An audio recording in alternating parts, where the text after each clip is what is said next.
अध्यक्ष महोदय, इस हाउस में हमारी मेजॉरिटी है और आज ये विश्वास प्रस्ताव कॉन्फिडेंस मोशन लाने की क्या जरूरत पड़ी, वो संक्षेप में कल मैंने बताया था ये प्रस्ताव रखते हुए कि मेरे पास 2 एमएलएज आए जिन्होंने कहा जी ये बीजेपी वाले आए थे और हमें ऑफर कर रहे थे कि केजरीवाल अब गिरफ्तार होने वाला है, उसके बाद हम इनकी सरकार गिरा देंगे आम आदमी पार्टी की, सारे एमएलए तोड़ लेंगे, 21 हमारे संपर्क में हैं, औरों से भी बात चल रही है, तुम भी आ जाओ, 25 करोड़ भी देंगे और जो मांगोगे और भी दे देंगे, तुमको चुनाव भी लड़ा देंगे। फिर हमने सारे एमएलए से संपर्क किया तो पता चला 21 तो नहीं, इन्होंने 7 एमएलए से संपर्क किया था। आज उनमें से कई एमएलएज ने इस हाउस के अंदर अपनी अपनी दास्तान सुनाई है और बताया है कि उनको अप्रोच किया गया था। जैसा भी मेरे भाई राजेश ने बताया, राजेश गुप्ता जी ने, कि ये कहते हैं सबूत दो। कैसे सबूत दें? किस चीज का सबूत दें? कभी किसी रिश्तेदार के जरिए आ जाते हैं, कभी किसी दोस्त के जरिए आ जाते हैं, आके कहते हैं जी आ जाओ हमारे साथ, अमित शाह से मिलवा देंगे, फलाना कर देंगे। उसकी कोई आदमी कोई टेप रिकॉर्डर जेब में लेके थोड़ी घूमता है कि कोई आएगा और मैं उसको टेप कर लूंगा। किस चीज का सबूत दे? तो मैं एक तो ये कहना चाहता हूं, ये बड़े दिनों से इनको ये लग रहा है कि केजरीवाल को गिरफ्तार कर लेंगे और पार्टी खत्म हो जाएगी। केजरीवाल को तो गिरफ्तार कर लोगे, केजरीवाल की सोच को कैसे गिरफ्तार करोगे?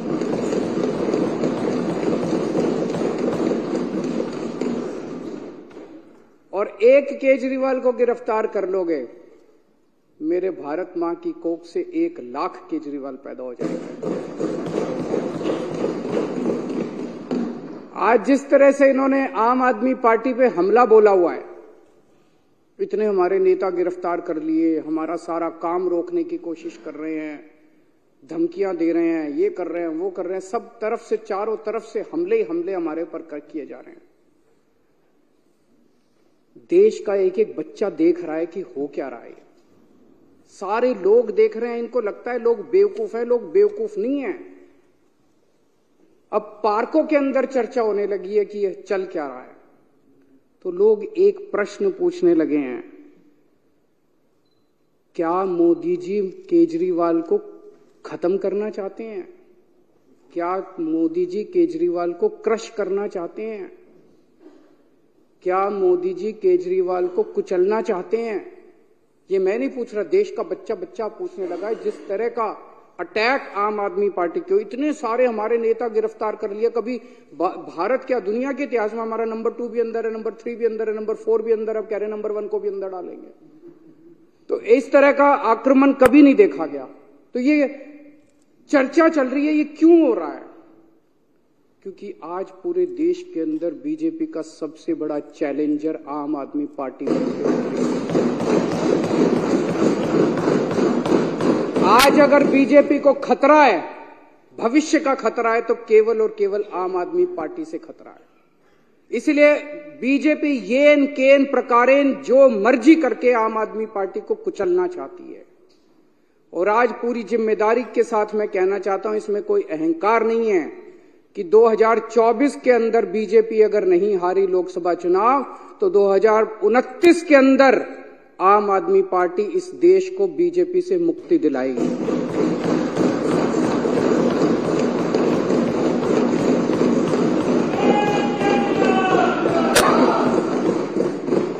अध्यक्ष महोदय, ये कोई छोटी बात नहीं है। एक छोटी सी पार्टी, 12 साल का बच्चा है, 12 साल पहले ये पार्टी बनी थी। एक 12 साल का छोटा सा बच्चा है ये पार्टी। इस 12 साल के बच्चे ने इतने बड़े बड़े पार्टियों को चने चबा दिए। इस देश के अंदर 1350 पार्टियां रजिस्टर्ड हैं, 1350। उन्हीं में से एक पार्टी आम आदमी पार्टी थी। जब हमारी पार्टी 26 नवंबर 2012 को रजिस्टर की गई थी, रजिस्ट्रेशन के लिए अप्लाई किया था हम लोगों ने। 2012 26 नवंबर आम आदमी पार्टी का रजिस्ट्रेशन आज से 12 साल पहले अप्लाई किया गया था। मात्र 10 साल के अंदर आज तीसरी सबसे बड़ी पार्टी बन गई है पूरे देश के अंदर। बीजेपी और कांग्रेस के बाद तीसरी सबसे बड़ी। एक एमएलए बनने के लिए लोगों की चप्पल घिस जाती है, पूरी जिंदगी बीत जाती है एक एमएलए बनने के लिए, काउंसलर बनने के लिए। ये कोई इत्तेफाक नहीं है कि ये पार्टी इतने कम समय के अंदर आज 2 राज्यों के अंदर हमारी फुल फ्लेजेड सरकार है, बहुमत, भारी बहुमत के साथ, ऐतिहासिक बहुमत के साथ सरकार है। दिल्ली के अंदर 70 में से 67 सीट इतिहास में कभी नहीं आई। पंजाब के अंदर 117 में से 92 सीट पंजाब के इतिहास में कभी नहीं आई। गुजरात के अंदर पहली बार चुनाव लड़े, पहली बार के अंदर हमारे 14% वोट और 5 एमएलए आ गए। गोवा के अंदर पहली बार चुनाव लड़े और गोवा के अंदर हमारे आज 2 एमएलए हैं। ये कोई छोटी बात नहीं है, इतनी छोटी सी पार्टी और इतना बड़ा। और चंडीगढ़ के अंदर तो आपने देखा हमारा मेयर इन्होंने किस तरह से छीन लिया इन लोग। तो ये कोई छोटी बात नहीं है। और मात्र 12 साल के बाद आज नेशनल पार्टी बन गई। तो आज इनको खतरा और डर भविष्य का केवल और केवल आम आदमी पार्टी से है। और ये भी जानते हैं, और फिर मैं दोहरा रहा हूं कि अगर ये 2024 में जीत जाते हैं तो 2029 में बीजेपी को इस देश को बीजेपी से मुक्ति आम आदमी पार्टी दिलाएगी। कुछ लोग ये भी कहते हैं जब चर्चा करते हैं लोगों के साथ, लोगों में, मैं तो ये बता रहा हूं, ये मेरी भावनाएं नहीं है, लोगों की, जनता के अंदर जो चर्चा चल रही है, कुछ लोगों का ये भी कि आम आदमी पार्टी के पीछे इसलिए पड़ रही है, दिल्ली की हार को पचा नहीं पा रहे। याद करो 2014 में मई के महीने में क्या जबरदस्त बहुमत लेके मोदी जी आए थे, क्या जबरदस्त। उसके बाद हरियाणा जीत गए, महाराष्ट्र जीत गए। एक अश्वमेध यज्ञ का घोड़ा चला था, ऐसे लग रहा था जैसे इस घोड़े को कोई नहीं रोक पाएगा।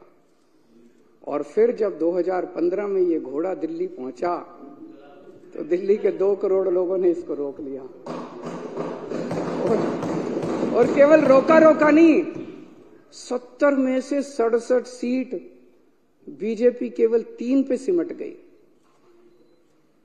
तो लोगों को क्या कहना है कि तब से इन लोगों ने ठान लिया कि इस पार्टी को तो नहीं छोड़ना, इस पार्टी को तो कुचलना है किसी भी तरह से। और फिर अक्सर देखा गया इस तरह के नई पार्टियां आती हैं, आंदोलन से निकलती हैं, बनती हैं और फिर एक ही चुनाव में खत्म हो जाती हैं। इनको पूरी उम्मीद थी कि एक चुनाव के बाद हम इतना इनको तंग करेंगे। आने के बाद इन्होंने बहुत तंग किया, हमें काम नहीं करने दिया इन लोगों ने। लेकिन 5 साल के बाद इनको उम्मीद थी चलो 2015 तो जीत गए, 2020 में इनकी सरकार नहीं बनने दें। फिर 2020 के अंदर 70 में से 62 सीट, ये 8 सीटों पे से 2019 में इतने भारी 303 सीट लेके लोकसभा के अंदर जीते, लेकिन उसके बाद दिल्ली के अंदर आके हार गए। तो इनको ये दिल्ली की हार पच नहीं रही। इन्होंने हमें रोकने के लिए क्या नहीं किया, सब कुछ किया इन्होंने हमें रोकने के लिए, कोई कसर नहीं छोड़े इन्होंने हमें रोकने के लिए। लेकिन जो हमारा असली चीज था वो ये, इन्होंने हमारे काम, सबसे बड़ी तकलीफ इनको किस बात की है कि जो काम हम लोग कर रहे हैं इनके पास उसका काट नहीं है। जो काम हम लोग कर रहे हैं ये वो काम नहीं कर सकते। हमने क्या क्या काम किए, हमने पिछले पहले हमारी दिल्ली में सरकार थी, पंजाब में सबसे बड़ा काम किया। दिल्ली में और पंजाब में दोनों जगह बिजली फ्री हो गई और बिजली 24 घंटे हो गई। मैं आज बीजेपी को चैलेंज करता हूं, 30 साल से गुजरात के अंदर तुम्हारी सरकार है, 15 साल से मध्य प्रदेश के अंदर तुम्हारी सरकार है, 10 साल से उत्तर प्रदेश के अंदर तुम्हारी सरकार है। एक राज्य के अंदर बिजली फ्री करके दिखा दो, तुम बिजली 24 घंटे करके दिखा दो। एक राज्य के अंदर इतने बड़े बड़े पावर कट लगते हैं, गुजरात के अंदर, मध्य प्रदेश, पंजाब के अंदर 1 साल में 0 पावर कट हो गया। दिल्ली के अंदर 0 पावर, 24 घंटे बिजली आती है, फ्री बिजली आती है। तुमसे ना 24 घंटे बिजली आती, तुम्हारे राज्यों में ना 24 ना फ्री बिजली आती। इतनी महंगी बिजली आती है, इतने पैसे लेते हो जनता से। दिल्ली के अंदर हमने और अब पंजाब में कर रहे हैं, शानदार स्कूल बना दिए, सरकारी स्कूलों का काया पलट हो गया। पूरी दुनिया से लोग देखने के लिए आ रहे हैं। पूरी दुनिया के अंदर आज शिक्षा के लिए जाना जाता है दिल्ली को कि स्कूल बड़े अच्छे हो गए, शानदार शिक्षा, हैप्पीनेस करिकुलम। अमेरिका के राष्ट्रपति की बीवी हमारा हैप्पीनेस करिकुलम की क्लास अटेंड करके जाती है। दिल्ली ने देश का नाम पूरी दुनिया के अंदर रोशन किया है। और इनके स्कूलों को उठा के देख लो, गुजरात, मध्य प्रदेश, उत्तर प्रदेश के स्कूलों को उठा के देख लो, क्या हालत बना रखी है। उनके अंदर जानवर घूम रहे हैं, ये टूटी पड़ी हैं, दीवारें टूटी पड़ी है। कितने गरीबों के बच्चों का भविष्य जो है इन्होंने अंधकार में डाला हुआ है। मैं चैलेंज करता हूं बीजेपी को, इतने सारे स्कूल तो छोड़ो, 10 स्कूल तुम अपने गुजरात में, मैं तो इतना घूमा गुजरात में चुनाव पर, एक स्कूल नहीं मिलता था जो इन्होंने ठीक कराओ। 30 साल के अंदर तुमसे एक स्कूल ठीक नहीं हुआ। ये काम तुम नहीं कर सकते, इसलिए इनको तकलीफ है। हमने दिल्ली में अस्पताल इतने बना दिए, सबका इलाज मुफ्त कर दिया, अस्पताल बना दिए, सबका इलाज मुफ्त कर दिया, मोहल्ला क्लिनिक बना दिए जिसमें गली गली के अंदर लोगों को इलाज मिलने लगा। तुम भी कुछ अच्छे, तुम लंबी लकीर तो खींच के दिखाओ यार, तुम कुछ अच्छा काम तो करके दिखाओ। हमने बुजुर्गों के लिए तीर्थ यात्रा कर दी, इतना आशीर्वाद देते हैं, इतना आशीर्वाद देते हैं बुजुर्गों को। और ये सारे काम पंजाब में भी हो रहे हैं। पंजाब में दिल्ली से ज्यादा मोहल्ला क्लिनिक, दिल्ली में तो 540 मोहल्ला क्लिनिक बने हैं, पंजाब में 800 से ज्यादा मोहल्ला क्लिनिक 1 साल के अंदर बन गए। महिलाओं के लिए फ्री बस यात्रा कर दी इन्होंने, इतना विरोध किया, लेकिन सारी महिलाएं तो हमारे साथ ही हैं। दिल्ली के अंदर पानी कोने कोने के अंदर पहुंचा दिया, घरों में पानी नहीं आता, कोने कोने के अंदर पहुंचा दिया, पानी फ्री कर दिया। कच्ची कॉलोनियों को लेके इन्होंने सबसे ज्यादा राजनीति की, अगर काम किया तो हमने किया। दिल्ली की कच्ची कॉलोनियों के अंदर सड़क बनाने का, पानी की लाइनें बिछाने का, हमने सीवर की लाइनें बिछाने का हमने काम किया। पंजाब अभी 2 साल हुए हमें आए हुए, पंजाब के अंदर इस वक्त एक बहुत बड़ी क्रांति आ रही है। गांव गांव के अंदर इरिगेशन, सिंचाई का पानी पहुंच गया। गांव गांव के अंदर जहां पहले पानी नहीं मिलता था, अब गांव गांव के अंदर सिंचाई का पानी पहुंच गया। हमसे सीख लो, हमें सारे काम करने आते हैं, हमसे भी नहीं सीखोगे और काम भी नहीं करने दोगे। अभी delivery of free services, door step delivery of free services, आपको दफ्तर जाने की जरूरत नहीं है, फोन करो और आपके घर आके सरकार काम करेगी। दिल्ली में भी लागू हो गया, पंजाब में भी लागू हो गया। इन्होंने दिल्ली के अंदर हमें door step delivery of ration नहीं करने दी, घर घर हम राशन पहुंचाना चाहते थे, इन्होंने दिल्ली में नहीं करने दी, हमने पंजाब में जाके लागू कर दी। अभी 10 दिन पहले मैं उद्घाटन करके आया हूं पंजाब में। हम लोग व्यवस्था बदल रहे हैं, बहुत बड़ा काम कर रहे हैं। और अब मैं आपको बताता हूं जो एक दर्दनाक कहानी है कि इन लोगों ने किस तरह से ये सारे काम रोक, जब इन्होंने देखा कि जो काम केजरीवाल कर रहा है ये काम तो हमसे होते नहीं, ना हमसे स्कूल बनते, ना हमसे अस्पताल बनते, ना हमसे बिजली का काम होता, ना हमसे पानी का काम होता, ना हमसे सिंचाई का काम होता, ना हमसे दलाल खत्म, हमसे और ना हमारी इच्छा भी को पैसे कमाने हैं इन्होंने। तो जब इन्होंने देखा ये काम नहीं, तो इन्होंने काम रोकने का काम किया। बड़े दर्द के साथ आज मेरे को कहना पड़ रहा है कि पिछले साल इन्होंने किस तरह से दिल्ली के अस्पतालों के अंदर दवाइयों को रोकने का काम किया। अस्पतालों के अंदर गरीब आदमी अपना इलाज कराने के लिए आता है, अस्पतालों के अंदर बेबस आदमी जिसके पास पैसा नहीं होता, जो अमीरों के अस्पताल में, 5 स्टार अस्पताल में इलाज नहीं करा सकता, वो कराने के लिए आता है। हमने अस्पताल बदले थे, अस्पताल शानदार बना दिए, सारी दवाइयों का सबका इंतजाम किया। इन्होंने अफसरों के ऊपर उनकी हाथ मरोड़ के उन दवाइयां बंद करा दी। इन्होंने टेस्ट बंद करा दिए। मोहल्ला क्लिनिक में 3 महीने तक पिछले साल मोहल्ला क्लिनिक में टेस्ट नहीं हो पाए। इन्होंने पेमेंट रोक दी लेबोरेटरीज की। इतने गंदे और इतने घटिया लोग हैं ये लोग। कोई रोकता है क्या? कहते राम भक्त है। भगवान राम ने कभी नहीं कहा था कि गरीबों की दवाइयां रोको, गरीबों की। पाप लगेगा तुम लोगों को, पता नहीं किस मिट्टी के बने हैं, पाप लगेगा आपको। विधुड़ी जी, आपकी पार्टी ने जो ये काम किया दवाइयां रोकने का और टेस्ट रोकने का और सारे अस्पतालों का इलाज रोकने का, गंदी बात है ये। बता के जाना, आप भी रुक जाओ, बता के जाना अपनी पार्टी वालों को क्यों किया उन लोगों ने। दुश्मनी मेरे से है, दुश्मनी केजरीवाल से है। दिल्ली के 2 करोड़ लोगों से क्यों बदला ले रहे हो तुम लोग? एक वो MTS थे, data entry operator, OPD counter पे जब आप सरकार, बैठ जाओ, मैं सारे जवाब दूं, बैठ जाओ, 2 मिनट बैठ जाओ, मैंने डिस्टर्ब नहीं किया था। दिल्ली के अंदर जब आप अस्पताल में जाते हो, दवाई की खिड़की पे जाते हो, खिड़की ऊपर एक आदमी बैठा मिलता है रजिस्ट्रेशन करने के लिए, ओपीडी के लिए, ओपीडी का कार्ड काटने के लिए। वो कॉन्ट्रैक्चुअल था, वो डेटा एंट्री ऑपरेटर था। एक दिन एक ऑर्डर पास करके इन्होंने दिल्ली के सारे सरकारी अस्पतालों के डेटा एंट्री ऑपरेटर हटा दिए। अब अस्पताल के अंदर रजिस्ट्रेशन करने वाला कोई नहीं बचा। अरे करना क्या चाहते हो? दिल्ली के लोगों को मारना चाहते हो क्या? एक दिन फरिश्ते स्कीम कि अगर दिल्ली की बाउंड्री के अंदर किसी का भी एक्सीडेंट होगा उसका फ्री में इलाज किया जाएगा, चाहे प्राइवेट में हो चाहे सरकारी अस्पताल में हो। 23,000 लोगों का हम फ्री में इलाज करा के उनकी जिंदगी बचा चुके हैं। इन्होंने फरिश्ते स्कीम बंद करा दी। इन लोगों ने, इतने घटिया किस्म के लोग हैं ये लोग। मेरा दिल रोता है जब मैं ये सारी चीजें, मैं जानता हूं किसी दिन लिखूंगा ये सब कि किस तरह से भारतीय जनता पार्टी के लोगों ने कितने घटिया स्तर के ऊपर इन लोगों ने काम किया है। ये राजनीति होती है। ये राजनीति सत्ता के लिए तुम किसी भी हद तक चले जाओगे, कुछ भी करोगे सत्ता के लिए। अरे मेरे से दुश्मनी है, मेरे को गालियां दे लो यार, दिल्ली के लोगों का इलाज तो मत रोको कम से कम। आप लोगों को लगेगा केजरीवाल झूठ बोल रहा है। भाई सरकार तो हमारी है, फिर ये कैसे रोक सकते हैं? ऐसा मन में आएगा ना कि भाई सरकार तो हमारी है, सरकार तो केजरीवाल की है, फिर ये कैसे रोक सकते हैं? मैं बताता हूं कैसे रोक सकते हैं। सर्विसेज इनके पास है। सर्विसेज का मतलब ट्रांसफर पोस्टिंग, किस अफसर को कहां लगाना है, कहां से हटाना है, किस अफसर के खिलाफ कार्रवाई करनी है। अगर कोई अफसर करप्शन करता है तो उसके खिलाफ कार्रवाई, डिसिप्लिनरी प्रोसीडिंग, विजिलेंस, जेल भेजना, ये सारा इनके पास है। पूरा अफसरशाही के ऊपर और स्टाफ के ऊपर और कर्मचारियों के ऊपर इनका कंट्रोल है। आज मेरे को जो मेरा चपरासी मेरे कमरे में चाय पिलाने आता है, अगर कल वो कह दे मैं चाय नहीं पिलाता, मैं उसकी ट्रांसफर नहीं कर सकता मुख्यमंत्री होके भी। इतनी भी पावर नहीं है मेरे पास। सुप्रीम कोर्ट ने ऑर्डर पास किया, भाई ऐसे सरकार नहीं चल सकती, इनके ऊपर कंट्रोल मुख्यमंत्री का होगा। इन्होंने कानून ला के पास कर दिया कि नहीं, कि मुख्यमंत्री का नहीं होगा, एलजी का कंट्रोल होगा, केंद्र सरकार का कंट्रोल होगा।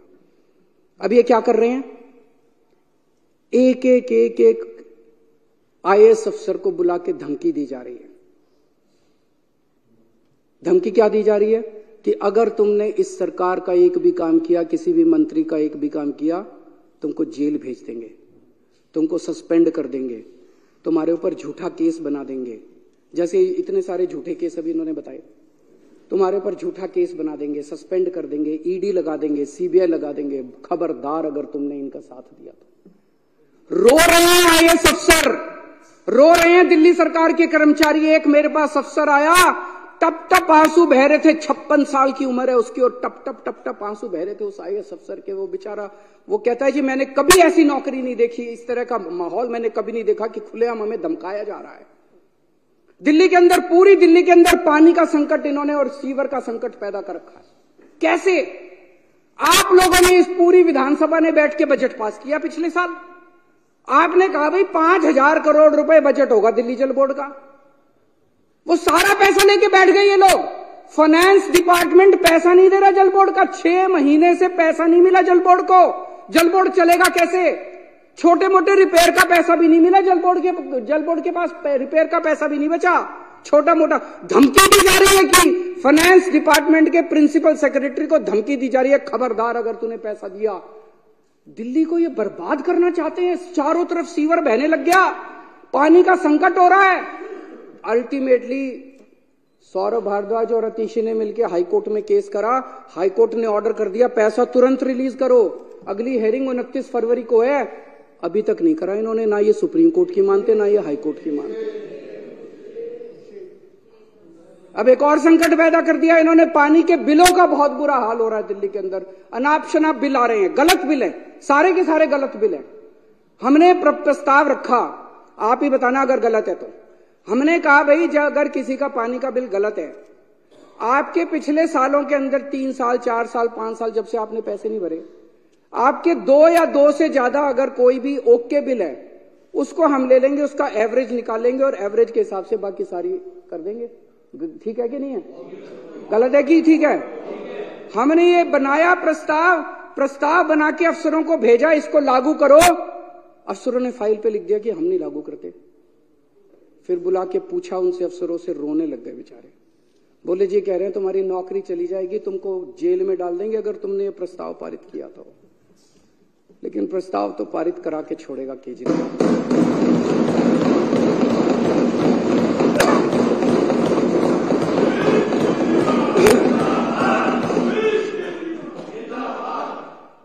देखते हैं कि बाजुए कातिल, क्या है वो,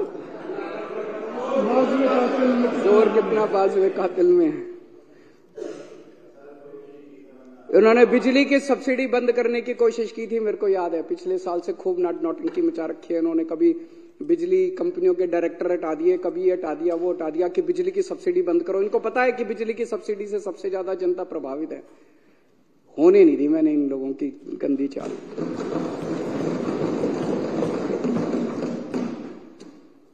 हम बहुत छोटे लोग हैं और हम यहाँ पे देखो तो पता नहीं मुश्किल से 2-4 ही होंगे जो कि पॉलिटिकल बैकग्राउंड से हैं, बाकी तो सारी एक तरह से गलियों में घुमा करते थे हम सारे। हमारी क्या औकात थी, हैं? हाँ, क्या औकात थी हम लोगों की। लेकिन कुछ तो ऊपर वाला चाह रहा है, कुछ तो हमसे करवाना चाह रहा है। मतलब एक सुंदर नगरी की झुग्गियों के अंदर मैं यूं ही घुमा करता था, कोई नहीं पूछता था। परिवर्तन नाम की एनजीओ चलाया करता था, आप लोग भी अपनी अपनी जिंदगी चला रहे थे। अचानक वहां से उठा के लोगों का पता नहीं क्या प्यार था, क्या किस्मत थी, ऊपर वाला हमसे क्या कराना चाह रहा है, यहां पहुंचा दिया हम लोगों को। और अब इतने बड़े बड़े षड्यंत्र हमारे खिलाफ चल रहे हैं, इतने बड़े बड़े षड्यंत्र, और हम भी डटे हुए हैं, कुछ कर नहीं पा रहे ये लोग। क्यों? करोड़ों लोगों की दुआएं हमारे साथ। 18 लाख बच्चे सरकारी स्कूलों में पढ़ते हैं। उन बच्चों के माँ बाप से पूछ के देखो, इतनी दुआएं देते हैं हम लोगों को। उनके बच्चों का भविष्य बना दिया हम लोगों ने।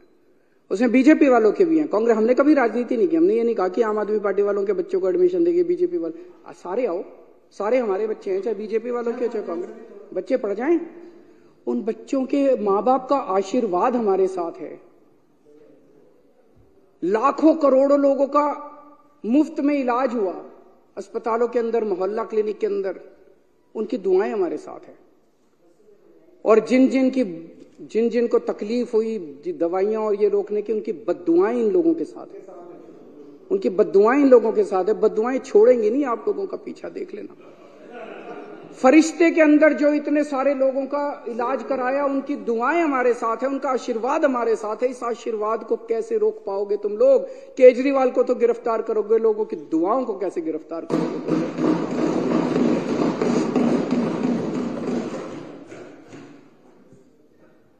अब ये ऑपरेशन लोटस करने आए हैं, कितने ऑपरेशन लोटस कर लिए, अब तो थकते भी नहीं हो तुम। हमारी दाद तो देनी पड़ेगी तुम लोगों को। हमें क्यों नहीं तोड़ पा रहे ये लोग, हमें क्यों नहीं खरीद पा रहे? क्योंकि हमने कोई गलत काम नहीं किया। दूसरे स्टेट्स के अंदर दूसरे नेताओं जो आपने इतने सारे नाम लिए, फलाना ये फलाना वो, उन लोगों ने गलत काम किए थे। वो गलत काम किए थे, इसलिए उनको बीजेपी का संरक्षण चाहिए था, इसीलिए वो अपनी पार्टी छोड़ के इनके साथ चले गए। तो एक फॉर्मूला जान लो, अगर कोई व्यक्ति बीजेपी के दबाव में आके बीजेपी में चला जाए, वो चोर है। और अगर कोई व्यक्ति बीजेपी के दबाव के बावजूद बीजेपी में ना जाए, तो ईडी और सीबीआई वाले चाहे उसको जितने मर्जी जेल में डाले, वो कट्टर ईमानदार है। मनीष सिसोदिया पे इन्होंने कितना दबाव डाला, खुलेआम है। मनीष सिसोदिया को बोले केजरीवाल की पार्टी छोड़ दे, केजरीवाल की सरकार गिरा के तेरे को मुख्यमंत्री बना देंगे। पर मनीष सिसोदिया हेमंत बिश्व शर्मा तो नहीं है, उसने कोई चोरी तो नहीं कर रखी। वो बोला मेरे को मुख्यमंत्री भी नहीं बनना और मैंने कोई गलत काम नहीं किया। तुम 1 साल 2 साल 3 साल रख लोगे, अल्टीमेटली तो मैंने बाहर आना ही आना है। मैंने कोई गलत काम नहीं किया, मैं क्यों टूटूंगा? आप सब लोगों को, इतने सारे लोगों को इन्होंने अप्रोच किया। मैं सलाम करता हूं आप लोगों को कि क्या गजब के लोग हो आप लोग। टूटे नहीं, आप टूटे नहीं, आप ही मेरी ताकत हो। दिल्ली के 2 करोड़ लोग और दिल्ली के जो आप 61 विधायक हो, आप सब लोग मेरी ताकत हो, जिसकी वजह से आज मैं इन लोगों का मुकाबला कर पा रहा हूं। अगर आप में से कई लोग टूट जाते, मेरी भी सरकार गिर जाती। पर आप लोग नहीं टूटे, आप लोग मेरी ताकत हो। सबको कहते हैं बीजेपी ज्वाइन कर लो, बीजेपी ज्वाइन कर लो, और इन्होंने हमें बदनाम करने में कोई कसर नहीं छोड़ी। अभी इतनी बड़ी लिस्ट बताई इन्होंने कि डीटीसी में भी स्कैम हो गया, क्लासरूम में भी स्कैम हो गया, क्या क्या था, पानी में भी स्कैम हो गया, बिजली में भी स्कैम हो गया, राशन में भी स्कैम हो गया, किसी कोई बटन था, बटन में भी स्कैम हो गया, फलाने में भी स्कैम हो गया। मैं एक चीज जानना चाहता हूं, जितने पूरे देश में आज तक एमएलए खरीदे हैं तुम लोगों ने, कितना पैसा खर्च किया उसमें? और वो पैसा कहां से आया यही बता दो तुम लोग। बस ईमानदारी से इस देश को बता दो कि कर्नाटक में एमएलए खरीदे, मध्य प्रदेश में एमएलए खरीदे, गोवा में एमएलए खरीदे, इधर एमएलए खरीदे, उधर एमएलए। इतना पैसा कहां से लाते हो यार तुम लोग? ये तो खुलेआम है। जब इन लोगों को 25-25 करोड़ दे रहे थे, पता नहीं है मार्केट रेट भी है। मार्केट रेट क्या चल रहा है मेरे को तो पता नहीं। मध्य प्रदेश में क्या रेट चल रहा है, कर्नाटक में क्या रेट चल रहा है। तो ये पैसा कहां से आता है? ये पैसा कहां से आ रहा है? तुम हमारे बटन में स्कैम ढूंढ रहे हो। 12 रुपए का बटन है, बटन में तुम स्कैम ढूंढ रहे हो। अरे तुम्हारे करोड़ों रुपए एक एक एमएलए पे 50-50 करोड़ रुपए खर्च कर दिए। ये पैसा कहां से आ रहा है? ये तो बता दो इस देश के लोगों को। इन्होंने पहले मेरे ऊपर कई 2-3 साल ऐसे थे जिसमें इन्होंने मेरे ऊपर जहां जाता था इंक फेंकते थे।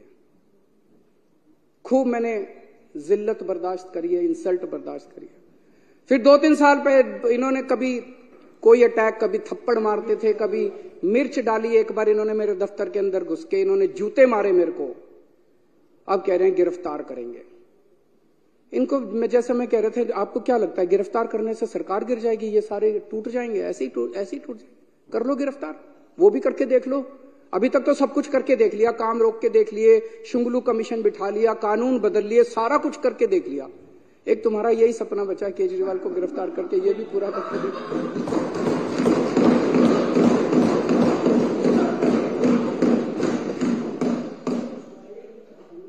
अभी तक तुमने इतनी रेड मारी, एक भी नेता के खिलाफ इसके ऊपर मुकदमा चलना चाहिए। बीजेपी वालों के ऊपर ऐसे ही रेड मारने घुस जाते हो किसी के घर में। कोई कानून नियम है, कायदा है या नहीं है, संविधान है या नहीं है? मनीष सिसोदिया के यहां इतनी रेड मारी, आप लोगों में से कितने एमएलए के यहां रेड मारी, सत्येंद्र जैन के यहां रेड मारी, संजय सिंह के यहां रेड मारी, कहीं कुछ एक नया चवन्नी मिली? एक पैसा नहीं मिला। अरे हमारी संपत्ति लोगों के दिलों के अंदर है, बैंक अकाउंट के अंदर नहीं। और हमारा बैंक अकाउंट लोगों की आंखों के अंदर। यहां नहीं है हमारी संपत्ति जहां ढूंढ रहे हो तुम लोग। अध्यक्ष महोदय, 2014-15 में 2 घटनाएं घटी उस फाइनेंशियल ईयर में। 2014 के मई में केंद्र के अंदर एक पार्टी की सरकार बनी जिसको लोगों ने केंद्र में भारी बहुमत दिया, अभूतपूर्व बहुमत दिया।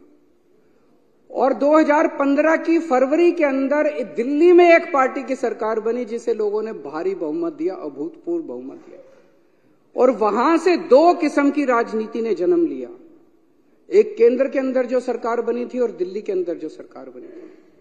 आज 10 साल हो गए दोनों सरकारों को बने हुए। एक केंद्र की सरकार है जिसने 10 साल में कोई काम नहीं किया। और अब वो केवल कैसे वोट लेना चाहते हैं? कांग्रेस के नेताओं को गिरफ्तार कर लो, कांग्रेस का अकाउंट फ्रीज कर दो, आम आदमी पार्टी के नेताओं को गिरफ्तार कर लो, ईडी को सबके पीछे लगा दो, सारी ऑपोजिशन को कुचल डालो, सारे नेताओं को जेल में डाल दो। इस तरह से ये वोट लेना चाहते हैं। और दूसरी राजनीति दिल्ली की राजनीति थी जिसके अंदर हमने स्कूल बनवाए, अस्पताल बनवाए, लोगों का इलाज किया, लोगों के बच्चों को पढ़ाया, पानी का इंतजाम किया, बिजली का। हमने 2 करोड़ लोगों का दिल जीता, इसलिए हम वोट मांग रहे हैं। दोनों 2 किस्म की राजनीति अब देश के लोगों को तय करना है। एक पाप की राजनीति है, एक पुण्य की राजनीति है। इस देश को पाप की राजनीति चाहिए या इस देश को पुण्य की राजनीति चाहिए, ये लोगों को तय करना है। अब आजकल बड़ी अफवाह फैला रखी है लोगों ने।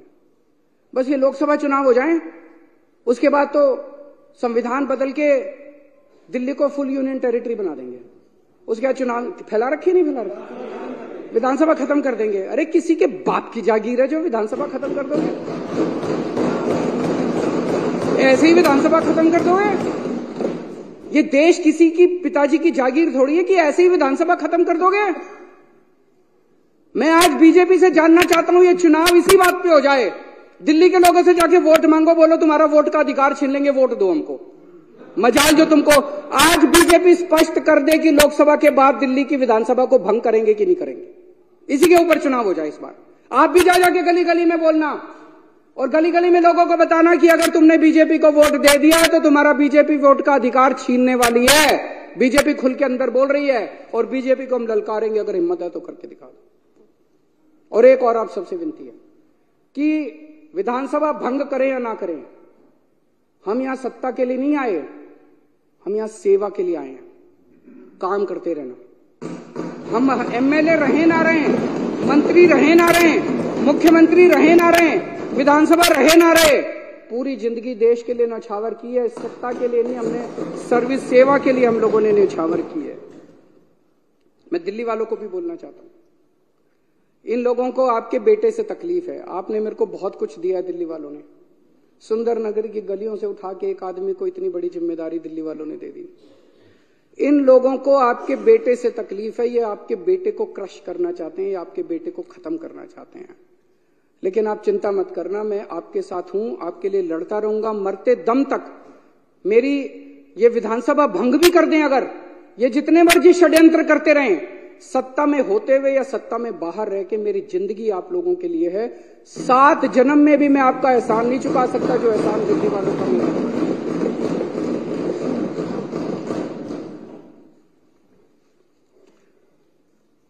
बीजेपी वाले राजनीति में सत्ता के लिए आए हैं, उनके लिए ये सत्ता की लड़ाई है, हमारे लिए ये सेवा की लड़ाई है। ये खूब षड्यंत्र रचेंगे, ये बार बार सत्ता को इस्तेमाल करके हमें कुचलने की कोशिश करेंगे। हम लोगों के आशीर्वाद से बार बार उठ के खड़े हो जाएंगे, फिर उठ के खड़े हो जाएंगे। जितनी बार ये कुचलने की कोशिश करेंगे, हम फिर उठ के खड़े हो जाएंगे। तुम्हारी मक्कारी के चक्रव्यूह से बाहर निकलने के लिए हमारे पास एक नहीं 100 अभिमन्यु इस पार्टी के अंदर हैं। आप जितने चक्रव्यूह रचोगे उससे ज्यादा भेद के हम बाहर निकल आएंगे। अध्यक्ष महोदय, इस जो प्रपोजल मैंने कल रखा था उसका मैं पूरी तरह से समर्थन करता हूं और मैंने पूरे अच्छे तरीके से बताया कि इसको लाने की क्या जरूरत पड़ी। मैं थोड़े से नंबर बता देता हूं कि एक भी आदमी हमारा नहीं टूटा। हमारे टोटल 62 एमएलए हैं, अभी यहां पे विधानसभा में 54 मौजूद हैं, 2 बीमार हैं, 3 आउट ऑफ स्टेशन हैं, 2 जेल में हैं, सतिंदर जैन और मनीष सिसोदिया, और एक के यहां शादी है। 54 यहां मौजूद हैं, एक भी नहीं टूटा इनमें से।